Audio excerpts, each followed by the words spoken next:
அதனால் எந்த அளவுக்கு நமக்கு தண்ணி தேவைப்படுது, எந்த அளவுக்கு நம்ம ஏக்கரேஜ் எவ்வளோ பாசன பகுதி இருக்குது அப்படிங்கிறத கணக்கில் வச்சுக்கிட்டு தான் நீங்கள் சோலார் பம்பு டிசைன் பண்ணணும். எல்லா சோலார் பம்புமே ஒரு நாளுக்கு 6லேருந்து 8 மணி நேரம் தான் ஓடும். அந்த 6 மணிலேருந்து 8 மணி நேரம் வரைக்கும் 6 மணி நேரத்துலேருந்து 8 மணி நேரம் வரைக்கும், அதாவது 9 மணிலேருந்து 3 மணி வரைக்கும்னு வச்சுக்கோங்க. நேரடியாக வெயில் படும்போது அதிலேருந்து வரக்கூடிய தண்ணியை தான் நம்ம இறைக்கிறோம். இதை நீங்கள் பேட்டரியில் ஸ்டோர் பண்ணியோ அல்லது மற்ற விதங்களில் நீங்கள் பயன்படுத்தவோ முடியாது. அதனால் இதுக்கு தகுந்த மாதிரி நீங்கள் டிசைன் பண்ணிக்கணும். நம்ம வந்து இபி கரண்ட்டில் கிடைக்கக்கூடிய ஒரு மோட்டார் வாங்கினீங்கன்னா நைட்டும் பகலும் எப்போ வேணால் நீங்கள் ஓட்டலாம். ஆனால் சோலார் பவர் வந்து லிமிட்டடான பீரியடில் கிடைக்கும். கமர்ஷியல் கனெக்ஷன் வாங்கி நீங்கள் அதில் தண்ணி எடுக்கிறத விட இந்த சோலார் பம்பு சீப்பாக இருக்கும்.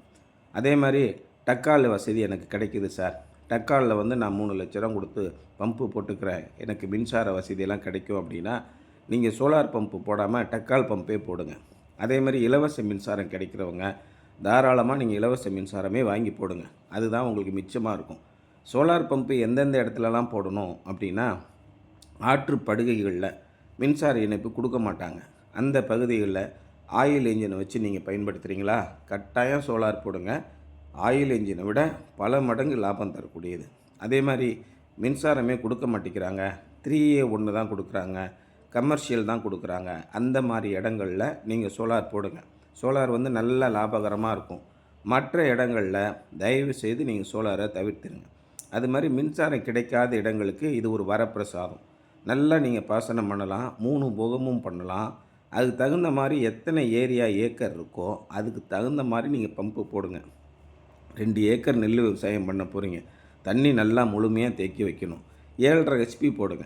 இதே மாதிரி 2 ஏக்கர் இருக்குது, மேல் மோட்டாரே இருக்குது அப்படின்னா நீங்கள் 5 ஹெச்பி போட்டாலே போதும்.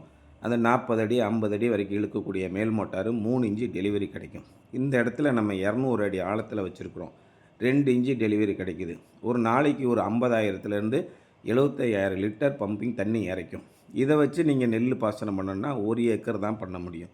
அதனால் ஒவ்வொரு போரோட ஆழம், அதாவது நீர் ஆதாரத்தின் மூலம் அது என்ன இருக்குது, அதே மாதிரி எவ்வளோ ஏரியா பாசனம் பண்ணணும், எவ்வளோ தண்ணி கிடைக்கிது, இதை நீங்கள் முதல்ல தெரிஞ்சுக்கிட்டிங்கன்னா எங்களுக்கு சொன்னீங்கன்னா அதுக்கு தகுந்த மாதிரி நீங்கள் இத்தனை ஹெச்பி போடுங்க அப்படின்னு உங்களுக்கு நாங்கள் தகவல் கொடுப்போம். எல்லா விதமான பாதுகாப்பு ஏற்பாடுகளையும் செஞ்சு கொடுத்து ஒரு 15-20 ஆண்டுகள் ஓடுற மாதிரி செய்வோம். அதே மாதிரி போரில் மண் இருக்குதுன்னு வச்சுக்கோங்க, அந்த போர் கட்டாயம் ஃபெயிலியர் ஆகும். போரில் மண் இல்லாமல் தெளிவான போராக இருந்துச்சுன்னா 10 வருஷம் ஆனாலும் எந்த பிரச்சனையும் இல்லாமல் ஓடும்.